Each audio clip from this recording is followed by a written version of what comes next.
नमस्कार दोस्तों, इस वक्त पूरे देश में बहुत जल्द जनगणना और एनपीआर की प्रक्रिया शुरू होने वाली है। यह खबर अब लगभग हर किसी तक पहुंच चुकी है। यह प्रक्रिया सिर्फ आंकड़ों का संग्रह नहीं, बल्कि आपकी पहचान, आपकी आर्थिक स्थिति और आपकी सामाजिक स्थिति से जुड़ा एक बहुत बड़ा दस्तावेज होगी। इस बार की जनगणना में हर घर में सरकारी अधिकारी और कर्मचारी आएंगे और आपसे कुल 33 सवाल पूछे जाएंगे और कुछ महत्वपूर्ण दस्तावेज भी देखने के लिए कहा जा सकता है। अगर आप राशन कार्ड धारक हैं, किसी सरकारी योजना के लाभार्थी हैं या भविष्य में प्रधानमंत्री आवास योजना, आयुष्मान भारत, उज्ज्वला पेंशन जैसी योजनाओं का लाभ लेना चाहते हैं, तो इस दौरान सही जानकारी और सही दस्तावेज देना बेहद जरूरी है। क्योंकि अगर आप गलत जानकारी देंगे या दस्तावेज पेश नहीं करेंगे तो सरकार यह मान सकती है कि आप उस योजना के लिए पात्र नहीं हैं और बाद में इसे सुधारना आसान नहीं होगा। कई लोग सोचते हैं कि अभी पूछ रहे हैं, कागज थोड़े ही चाहिए, लेकिन यही सबसे बड़ी भूल होती है। क्योंकि जो जानकारी इस जनगणना में दर्ज होगी वही आगे चलकर आपकी पहचान, आर्थिक स्थिति और सरकारी योजनाओं में पात्रता तय करेगी।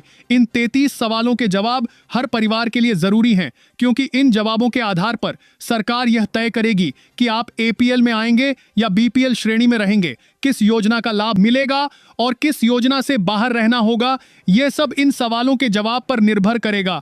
इस जनगणना से एक और बड़ा फायदा यह होगा कि अब तक देश की जनसंख्या को लेकर सिर्फ अनुमान ही होते थे।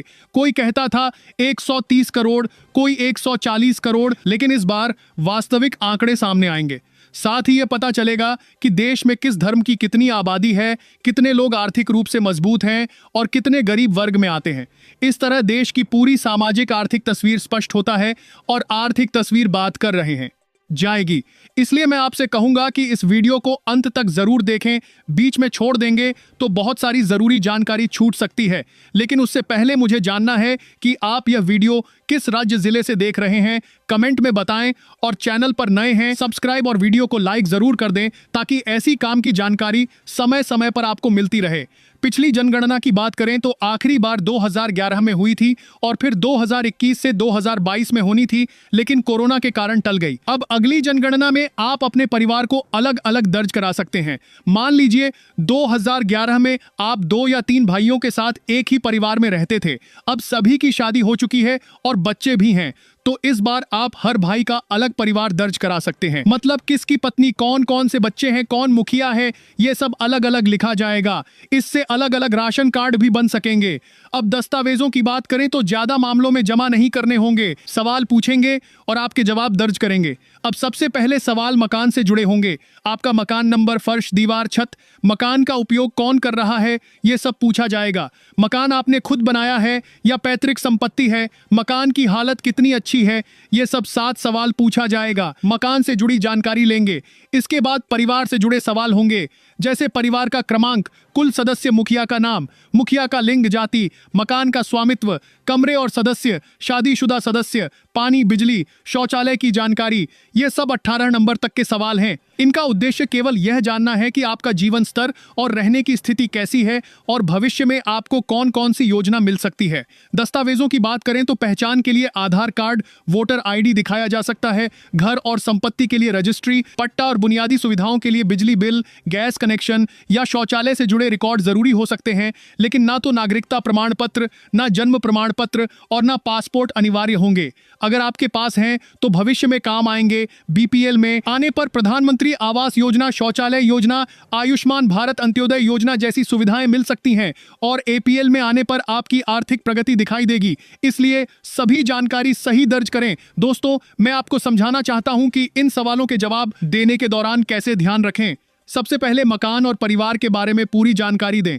आपका मकान कितने कमरे का है, किस हालत में है, कौन रहता है, किसके नाम पर है, ये सब साफ साफ बताएं।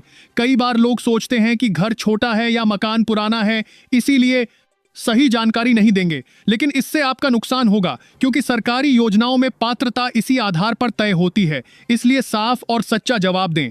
इसके बाद परिवार का विवरण दें कि परिवार में कुल कितने सदस्य हैं, किसका जन्म कब हुआ, कौन शादीशुदा है, मुखिया कौन है। ये सब सही लिखना जरूरी है। ये नहीं कि कोई आंकड़ा कम या ज्यादा बता दे, क्योंकि भविष्य में राशन कार्ड, पेंशन योजना या आयुष्मान भारत जैसी सुविधाओं के लिए यही डेटा काम आएगा। अब जाति और धर्म का विवरण दें कि आप अनुसूचित जाति, अनुसूचित जनजाति, ओबीसी या अन्य श्रेणी में आते हैं। यह जानकारी कई सरकारी योजनाओं में मदद करती है और सही दर्ज करना जरूरी है। इसके बाद मकान का स्वामित्व बताएं कि पैतृक है या खरीदा हुआ है, कितने कमरे हैं, कितने लोग रहते हैं, पानी की व्यवस्था कैसी है, नल का पानी है, हैंडपंप या कुआं, किस प्रकार से पीने का पानी आता है, बिजली का कनेक्शन है या नहीं, कौन सा बल्ब उपयोग होता है, शौचालय घर में है या नहीं, गैस कनेक्शन है या नहीं। इस तरह सभी 33 सवालों के जवाब सही तरीके से देना जरूरी है। और अगर आपके सामने ये आता है जो पास जरूरी दस्तावेज हैं तो उन्हें तैयार रखें, जैसे पहचान के लिए आधार कार्ड, वोटर आईडी, परिवार के सदस्य दिखाने के लिए राशन कार्ड, मकान और जमीन के लिए रजिस्ट्री या पट्टा, पानी, बिजली, गैस कनेक्शन और शौचालय से जुड़े कागज, यह सब देखने के लिए कहा जाता है। ये सब तक ले सकता है, लेकिन दबाव में आने की जरूरत नहीं है। अधिकारी केवल जानकारी दर्ज करेंगे। इसका उद्देश्य केवल यह है कि सरकार आपके जीवन स्तर को सही आंकड़े के आधार पर जान सके, ताकि भविष्य में आपको सुविधाएं मिलें। अब दोस्तों, जनगणना से फायदा यह भी होगा कि अगर आपने पिछले जनगणना में जॉइंट परिवार के रूप में दिखाया था और अब अलग अलग परिवार बन चुके हैं, तो हर परिवार का अलग रिकॉर्ड बनेगा और उसी आधार पर राशन कार्ड अलग होंगे, बीपीएल, एपीएल श्रेणी अलग होगी। इससे छोटे परिवारों को योजना का लाभ आसानी से मिलेगा और जो आर्थिक रूप से सक्षम हैं, उनके आंकड़े देश की प्रगति दिखाएंगे। यही वजह है कि हर सवाल का जवाब सही देना बेहद जरूरी है। दोस्तों, यह जनगणना केवल सरकारी डेटा के लिए नहीं, बल्कि आपके और आपके परिवार के भविष्य के लिए है। इसलिए घर में सभी सदस्य शामिल हों और सभी जानकारी सही दें।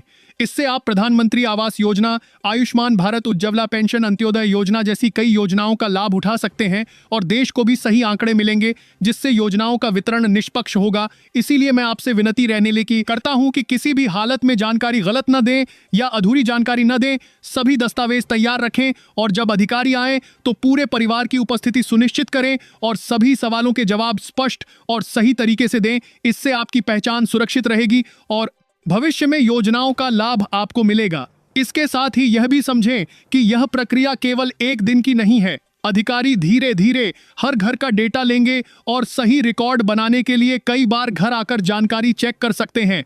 इसलिए धैर्य रखें और सभी सवालों के जवाब सही दें। दोस्तों, इस वीडियो में हमने विस्तार से समझा कि जनगणना का महत्व क्या है, किस तरह से सवाल पूछे जाएंगे, कौन कौन से दस्तावेज दिखाने होंगे और सही जानकारी देने से आपको क्या फायदे मिल सकते हैं। और अंत में मैं आपसे कहना चाहता हूं कि वीडियो को अंत तक देखें। कमेंट में बताएं कि आप किस राज्य जिले से देख रहे हैं। चैनल को सब्सक्राइब करें और वीडियो को लाइक जरूर करें, ताकि आप ऐसी महत्वपूर्ण जानकारी समय समय पर प्राप्त करते रहें। मिलते हैं अगली वीडियो में एक नए जरूरी विषय के साथ।